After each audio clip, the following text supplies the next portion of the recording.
azim. Masyaallah hadirin jamaah lembaga yang mulia dimuliakan Allah Subhanahu wa taala. Khusus sama-sama kita hormati sahabat baik guru kita Mukarram Besar Arifin. Mudah-mudahan Allah berikan sehat afiat dan beliau dalam keadaan keluar kota. Mudah-mudahan Allah berikan keselamatan hingga sampai ke kampung halaman, dan juga para pengabar di antaranya dan akhirat dan juga bangsa Melayu. Mudah-mudahan kita semua tetap dalam istiqomah, maafkan segala kehilafan, dan mudah-mudahan kita berharap kepada Allah matikan kita dalam keadaan husnul khatimah. Ya Allah ya Rabbal alamin. Bismillahirrahmanirrahim. Al-Fatihah lagi antara tasawwur dan ajilan kiraan wa yahfazuna min abdillah wa syaitan wa innati wa nasi'in. Al-Fatihah hadrat Nabi sallallahu Muhammad Rasulullah sallallahu alaihi wasallam wa ashabihi wa azwajihi wa dhurriyyatihi wa ibadihi thumma ila hadrat sahabat Rasulullah sallallahu alaihi wasallam wa syaitan Nabi wa disini wa khatar wa zuhur min abasilna al-qadar wa kharamatu wa ila hadrat masyayikh al-badawi wa masyayikh nasabiyyin khususnya saudara Khalid bin Abdul Ghani sallallahu alaihi wasallam sisi hadrat Nabi Muhammad ila hadrat semua masalah ila hadrat semua ibadah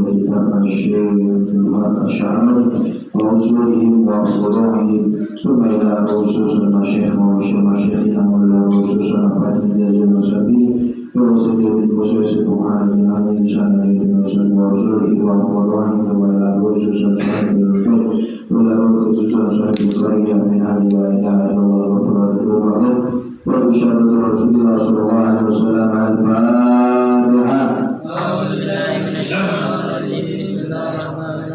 Alhamdulillah Rabbil Alamin Ar-Rahman Ar-Rahim Maliki Yawmiddin Iyyaka na'budu wa iyyaka nasta'in Ihdinas siratal ladzina an'amta 'alaihim ghairil maghdubi 'alaihim waladdallin. Amin. Bismillahirrahmanirrahim. Wa qala mu'allifur rahimahullah wa nafa'ani wa nafa'ana bi ulumi 'alihi ya rabbal alamin. Qala bismillah sadri wa yassir amri wa luqata bil lisani yafqahu qawli wa ja'al wazira min ahli. Bismillahirrahmanirrahim. Ya Ali wa ya Ali, tamanna Jibril alaihi salatu wassalam, mengharap-harap malaikat Jibril ayyakuna min bani Adam lisabul khisali, yang ada pada manusia kan 7 hal. As-shalawatil khamsi, yang pertama sholat 5 waktu ma'al imami serta imam. Wa mujalasatil ulama, dan duduk bersama para ulama. Wa iyadatil maridi, dan menjenguk orang yang sakit. Wa tasnyil janazati, dan mengantarkan para jenazah. Mengantarkan jenazah. Wasaqil ma'i, dan memberi wasaqil ma'i, dan memberikan air. Wasalhi bainal isnaini, dan mendamaikan antara 2 orang yang berselisih. Wa ikramil jarri wal yatim, dan memuliakan tetangga dan anak yatim. Fahris ala dalika, maka kudu suka kamu akan itu semua. Hadirin jamaah, para remaja yang mulia dimuliakan Allah Subhanahu wa taala. Setelah kemarin kita bahas wasiat Al-Mustafa kepada Imam Ali tentang sholat tepat pada waktunya, yaitu menjadi pokok dari segala ibadah. Kini kita masuk pembahasan wasiat Al-Mustafa kepada Imam Ali. Ya Ali wa Ali, tamanna Jibril alaihi salatu wassalam ayyakuna min bani Adam lisabah khisalih. Wahai Ali, Jibril pengen banget yang ada pada manusia 7 perkara. Apa sih yang malaikat Jibril pengenin yang ada sama kita sebagai manusia? Yang pertama, as-shalawatil khamsi ma'al imam, yaitu sholat 5 waktu bersama imam. Artinya apa? Sholat berjamaah. Artinya sholat tepat pada waktu. Inna sholata kanat 'alal mu'minina kitaban mawquta. Dalam surah An-Nisa Allah firmankan tuh, sesungguhnya Allah telah tetapkan waktu-waktu sholat bagi orang yang beriman. Maka Jibril pengen banget yang ada pada manusia 7 hal. Salah satunya sholat bersama imam, yaitu sholat berjamaah. Kemarin kan kita udah bahas di sholat berjamaah, fadilahnya begitu besar. Bahkan kan kata baginda Rasul sallallahu alaihi wasallam, alladzi yasma'una al-ajal wal iqamah wa la yahduruna al-jamaah. Salimul yahuda wan nasara wa la tusallimul yahuda ummati. Qila man ya Rasul? Alladzina yasma'una al-adzan wal iqamah wa la yahduruna al-jamaah. Selamat orang-orang Yahudi dan Nasrani, dan tidaklah selamat orang Yahudi di antara umatku. Siapa dia ya Rasulullah? Alladzina yasma'una al-adzan wal iqamah wa la yahduruna al-jamaah. Orang yang Allah berikan kesempatan untuk mendengar azan dan qomat, tapi dia tidak hadir untuk berjamaah. Padahal amalan ini yang pengen banget malaikat Jibril pengenin sholat bersama imam. Jika kita kagak baru azan, tanah baru azan, masih sudah umat baru tanah surat pertama, ntar pagi itu dasarnya udah kelar. Lalu ngapain aja tadi? Ya Allah. Ya, kalau bisa kita datang 5 menit sebelum azan. Ngapain kayak di situ? Dikiran doang. Iya kalau dikiran. Zikirannya sampai main mobil lecet lagi. Ya Allah, Masya Allah. Sholat bersama imam. Kemarin kan kita berbahas bahwa dalam sholat bersama imam ini, alaika bisolati bi awqatiha fa inna rasul kulli fadilatin wa sama kulli ibadatin. Sholat berjamaah itu menjadikan pokok segala keutamaan dan menjadikan puncak segala ibadah. Makanya ahabul a'mal ilallah as-salatu li waqtiyatu mabirul walidain wa jihadu fi sabilillah. Amalan yang paling Allah suka, amalan yang paling Allah cinta 3. Yang pertama sholat tepat pada waktunya, kemudian bakti pada orang tua, kemudian jihad di jalan Allah. Bakti kita insya Allah bakti, sholat tepat pada waktunya, jangan ditinggal. Allahu Akbar, Allahu Akbar, alhamdulillah azan, jangan ke masjid. Ya Allah, alhamdulillah udah azan gak kerasa ya. Nonton TV aja. Kalau udah azan asar lagi, alhamdulillah udah azan. Ya Allah belum sholat Johor. Lalu ngapain aja tadi? Ya Allah. Oh, sholat tepat pada waktu.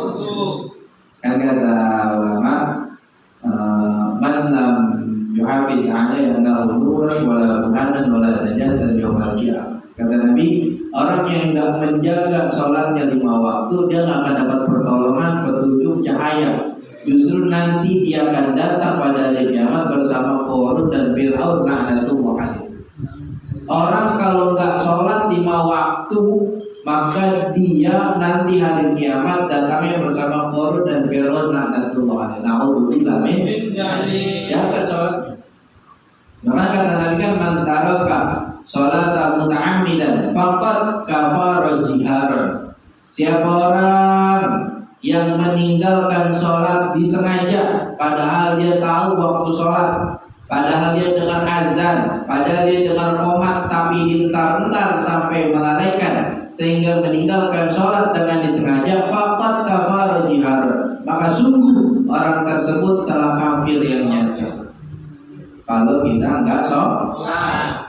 Nah ini amalan yang pengen dipengenin sama malaikat Jibril. As-sholawatul khams, yaitu sholat 5 waktu ma'al imam serta imam, artinya berjamaah.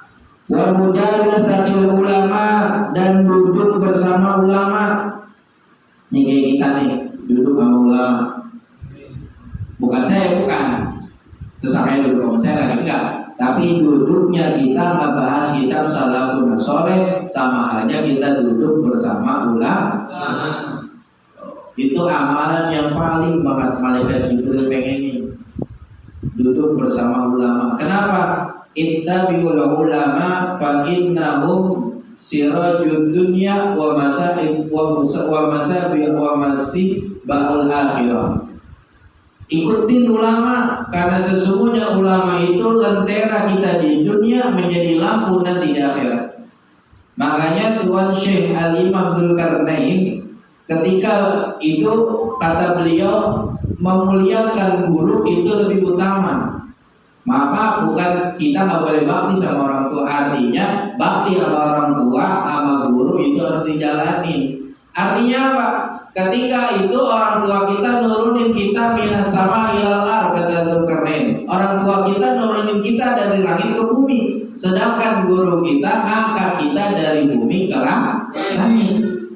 Maka yang paling utama ketika antara orang tua sama guru yang memanggil, usahakan guru, tapi izin sama orang tua. Jangan guru manggil orang tua nggak tahu, akhirnya orang tua nyari. Orang tua tahu, guru terlaksana. Gitu. Jadi etika orang tua tidak ditinggal. Duduk sama ulama, maka kata Nabi, man jalasa aliman sa'atan. Apa namanya? Siapa orang yang duduk bersama orang alim walaupun sesaat, terus dia wa akala mahu luqmatin, kemudian dia makan bersama orang alim walaupun 2 suap, wa sami'a minhu kalimatin, kemudian dia mendengarkan nasihat orang alim walaupun 2 kalimat, wa masa mahu khutbatin, dan dia berjalan bersama orang alim 2 langkah, atahullahu lahu jannatain, maka Allah berikan kepadanya 2 kali lipat surga. Kullu jannatin mithla dunya maratain, setiap satu surga yang Allah berikan 2 kali lipat surga, 2 kali lipat dunia yang Allah berikan. Artinya begitu mulianya duduk kita bersama ulama, makan kita sama ulama, dengerin nasihat ulama, jalan kita sama ulama. Ini kan kadang-kadang bukan sekarang diajak guru rada-rada ogah. Iya, guru minta temenin gue ya ke sono. Mana ngajar? Iya doang. Kadang-kadang iya saat duluan. Beli itu sono gasnya doang, jalan kagak. Ya Allah. Ada aja alasannya, giliran cewek-cewek temenin aku kemana beli nasi goreng, ayo OTW gak pakai lama, giliran guru cewek datang temenin, oh capek banget ya letih ya.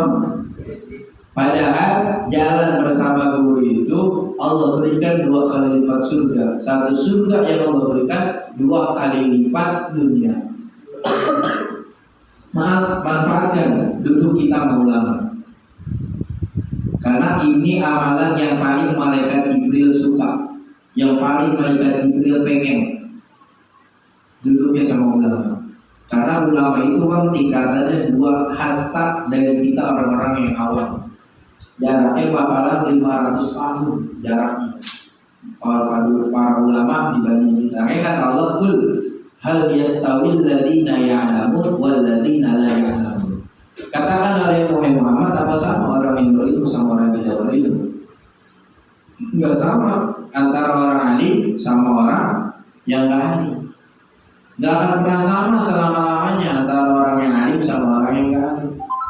Makanya kalau diajak baik, diajak maulid, diajak ngaji, jangan ragu-ragu berangkat, karena di situ duduknya kita bersama para ulama. Pahalanya besar yang Allah berikan. Maka ini suatu amalan yang malaikat Jibril pengenin, duduk bersama para ulama.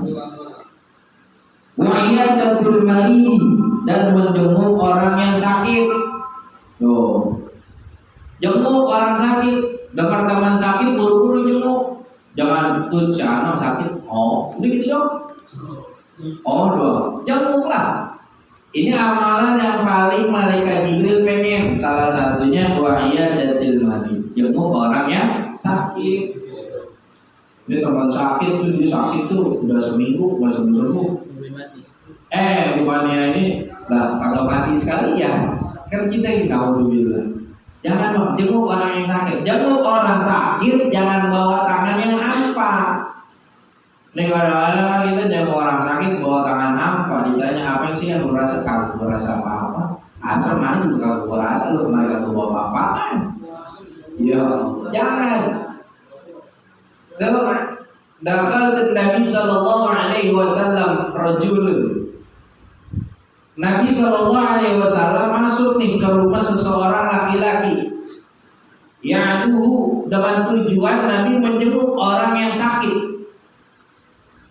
Faqala, kemudian Nabi bertanya, bersabda, "Al yastari syai'an?" Apakah kamu ingin membeli sesuatu? Yastari ka'kan. Kau ingin membeli kue kakak, kata Nabi. Kata orang yang sakit, qala na'am. Iya ya Rasul, aku pengen cari kue, pengen makan kue kakak. Apa kata Nabi? Fatalabuhu lahu. Kemudian Nabi mencari kue kakak untuk orang yang sakit. Tanyain teman sakit, lu lagi pengen apaan sih? Aku beliin. Gitu teman sakit mah, gue pengen buat makan anu ini. Beliin buru-buru. Jangan, lu pengen makan apa sih? Pengen makan apa sih? Ini minta gue beli. Gak sama aja bohong. Iya, duitnya duit dia. Yang sakit dia, duit dia, kita cuma timbang jalan doang. Jangan, buru-buru. Tanyain alis dari syai'an. Kamu pengen makan apa? Pengen beli apaan? Orang yang sakit bilang pengen makan anu. Cuman yang sakit udah tahu diri juga. Teman kagak kerja, aku pengen makan nasi. Ini enak banget rawannya. Temen megang duit cuma 10.000, 13.000 lah dapat nasi padang paket. Yang 12.000, ya Allah. Buru-buru antri. Orang yang sakit tanyain pengen makan apaan, pengen beli apaan, beliin. Karena itu yang diajarkan Nabi Sallallahu Alaihi Wasallam. Jangan bawa tangan hampa jenguk orang yang sakit. Jangan bawa tangan kosong jenguk orang yang sakit. Sunnah menjenguk orang sakit membawa sesuatu. Kalau bisa tanyain dia mau makan apaan. Bahkan ketika kita datang ke orang yang sakit, jangan kita yang doain. Gua ya biar gua ini. Jangan dia minta doa kita. Gua ini biar gua sehat. Jangan. Harusnya kita nih yang sehat. Minta doa orang yang sakit. Doain gua apa biar jadi orang benar. Doain gua apa biar jadi anu. Minta orang yang sakit doa. Kenapa? Kan doain malaika. Karena doa orang yang sedang sakit seperti doanya para malaikat. Ini kan kadang-kadang kita terbalik ke doain dia biar sehat ya, panjang umur. Lah dia yang doain kita. Orang dia lagi diampuni dosanya sama Allah. Lah kita yang masih berbuat dosa minta ampunan lewat dia ke Allah Subhanahu wa taala, sedangkan orang yang sakit sedang Allah ampuni dosa. Nah, doanya orang yang sakit seperti doanya para malaikat kata Nabi. Ya waktu kita sering ngadepin orang sakit. Makanya dia sehat terus orang didoain sama orang yang sakit biar sehat. Jenguk orang yang sakit, karena itu amalan yang malaikat Jibril pengen. Jenguknya jangan bawa tangan kosong, minimal jeruk 5 kilo, anggur 1 kilo. Ya minimal. Ntar dia sembuh atau mengkret dia tuh. Apalagi ke rumah guru jengukin kalau guru sakit, ke rumah jukir, ke rumah Mayron sakit, bawain jeruk 1 kilo, karung beras sekarung, duit 1 juta, sembuh Bang Mayron tuh. Iya, orang dibawain banyak banget. Kalau ke rumah guru jangan bawa jeruk atuh. Guru ini nggak bawa apa-apa, lu cuma bawa jeruk doang, biji gue lemparin langsung. Bawa yang rada banyak kan kalau nengokin guru sakit. Ya, jenguk orang yang sakit, tapi jangan dengan tangan yang hampa. Yang seterusnya watasyimil janazati, dan mengantarkan jenazah. Tuh, watasyimil janazati, mengantarkan jenazah. Tuh kalau habis nyolatin orang meninggal jangan pulang, anterin. Kalau nggak kemana-mana anterin, pahalanya besar tuh nganterin orang yang mati sampai ke kuburannya. Tapi ingat, ada etika, adab yang harus kalian jaga ketika mengantarkan seorang jenazah ke peristirahatan. Ini kan orang-orang akhir zaman nganterin orang mati, yang gotong-gotong, yang gosip-gosip. Gak boleh, haram hukumnya. Ketika mengantarkan seorang jenazah ngomorin berniaga, bayarin duit gua, bayarin api gua, gak boleh. Gua udah kerja ini, ngomong sama temannya, gua belum kerja ini gini-gini. Sedangkan sedang mengantarkan seorang jenazah, gak boleh, haram hukumnya. Karena membicarakan sesuatu yang ghaflah. Ketika mengantarkan seorang jenazah, sibukkan hati dan pikiran. Hati kita berzikir, pikiran kita memikir, kapan gua ada di kurubatan, kapan gua ntar dimandiin, kapan gua disolatin, kapan gua dikubur. Itu harusnya begitu kalau nganterin jenazah. Jaga etika, jaga adab. Jangan nganterin orang jenazah seleweran, pakai celana pendek. Ini nggak usah ikut. Mending gak usah ikut kalau celana pendek. Nganterin jenazah bukannya zikir, mikirin mati, dia malah ngobrolin dunia. Ini gak usah ikut.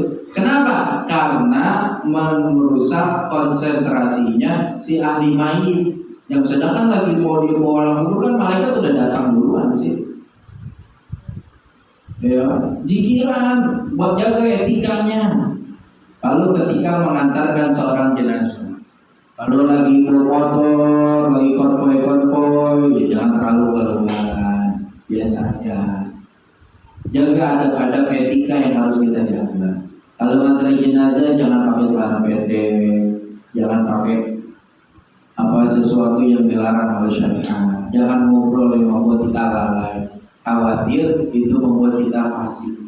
Makanya sebagian ulama, mufakat para ulama itu hukumnya haram. Gak boleh.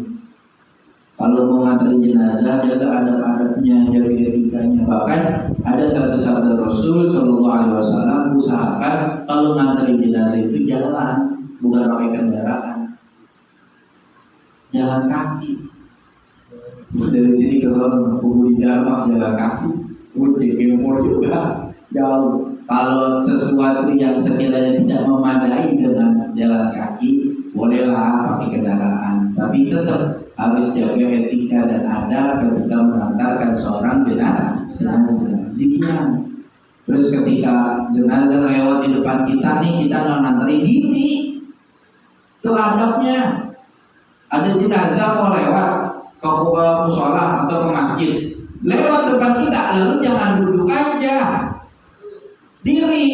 Sambil baca subhanalladzi subhanallahiyya lamut la ilaha illa antal ahya wa mut. Baca itu doanya ada ketika jenazah lewat, diri sebagai salam penghormatan. Jangan diam sambil duduk, itu bukan adab, bukan etika. Jadi jangan mentang-mentang orang mati kita nggak hargai, jangan. Tetap harus jaga adab-adab dan etika.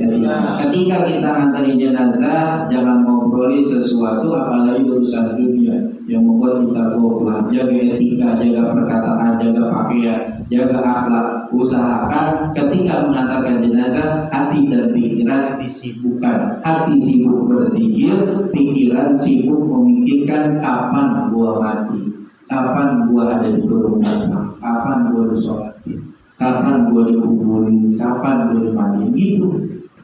Itu ada mengantarkan seorang jenazah. Watasmil jenazati wasaqil mani, dan memberikan minum kepada orang yang haus. Jangan pelit sama teman kehausan, kasih minumnya.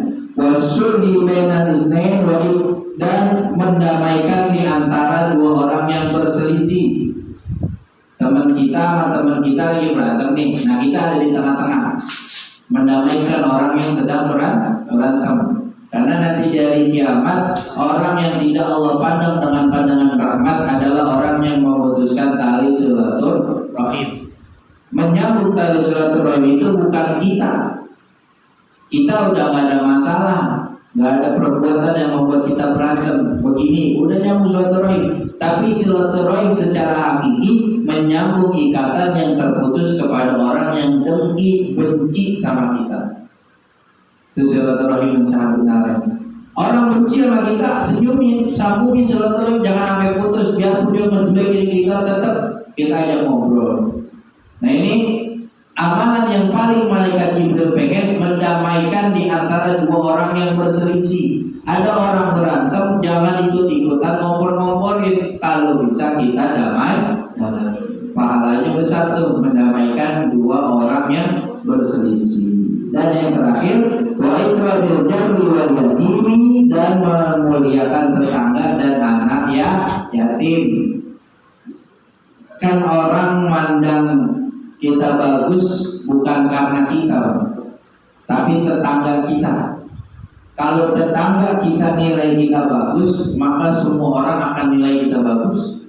Tapi kalau tetangga aja udah gak nilai kita bagus, maka sudah dipastikan itu pasti orang yang jauh dari kita pun akan memandang kita kurang bagus.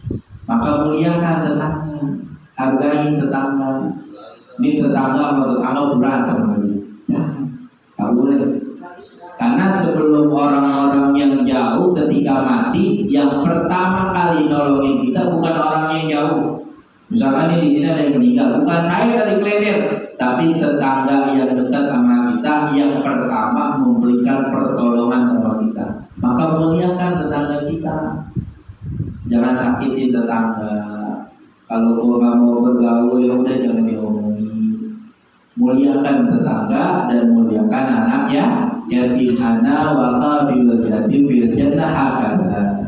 Kata Nabi, aku bersama orang yang memuliakan anak yatim itu seperti dua jari telunjuk dan jari tengah dekat. Bahkan kan kata Allah, ara'aital ladzi yukadzibu biddin fadzalikal ladzi yad'ul yatim. Kata Allah, apakah kamu tahu siapa orang yang mendustakan agama Allah? Siapa dia yang mendustakan? Orang yang mendustakan agama Allah, orang yang mengkerdikan anak-anak yatim, orang yang membiarkan lapar anak-anak yatim, orang yang membiarkan tetesan air mata anak yatim jatuh ke bumi karena kelaparan, itu mampu menggetarkan aras dan menurunkan adab kepada kampung di mana anak yatim menangis karena kelaparan. Maka jangan biarkan anak yatim merasakan susah. Jangan biarkan anak yatim merasakan lapar, kelaparan, padahal tetangganya penuh dengan kekayaan. Jangan lihat kiri kanan kita, tetangga kita udah makan apa belum? Makan selimut aja. Waduh, enak banget ini masak jengkol. Ya, tetangganya kagak dibagi. Makruh tuh makanan dimakan. Karena menggoda aromanya kepada tetangga. Kalau bisa makan keluar aromanya, tetangganya nyium kasih semangkok mah kadang-kadang ya. Iya, kasih tetangga kita sebagai tanda memuliakan tetangga. Bagus buruknya kita tergantung nilai tetangga kita. Dan muliakan anak yatim. Jangan sampai kita menjadi orang yang mengkerdikan anak yatim. Anak yatim gak pakai ngedoain, angkat tangan bang. Udah ngasih duit dia bahagia senyum, itu aras sudah bergetar, akan Allah berikan rahmat kepada orang yang menggembirakan hati anak yatim. Gimana kalau anak yatim itu mengangkat tangan mendoakan kita, itu insyaallah pasti diijabah. Kaduain Nabi di ummati, seperti doanya Nabi kepada umatnya. Itulah amalan yang malaikat Jibril pengen yang ada pada manusia. Yang pertama sholat bersama imam, yang kedua duduk bersama ulama, yang ketiga apaan? Jenguk orang sakit, yang keempat nganterin jenazah, yang kelima memberi air, yang keenam apa itu? Damain orang yang berselisih, yang ketujuh memuliakan tetangga dan anak yang harus ada dalika. Maka kamu kudu bisa, kudu pengen jadi di antara itu semua. Kalau bisa semuanya bisa kita jalani atas itu semua. Harus ada dalika. Wallahu a'lam bishawab. Rabbi zidna ilman nafi'a. Ya Aliyu sholli bil lail walau ka'ala bisyakil. Rabbi zidna ilman nafi'a. Mudah-mudahan sedikit bermanfaat buat kita dan kita bisa mengamalkan dalam hidup dan kehidupan kita, dan mudah-mudahan Allah berikan berkah dalam hidup dan kehidupan kita. Billahi Nabi Al-Fatihah.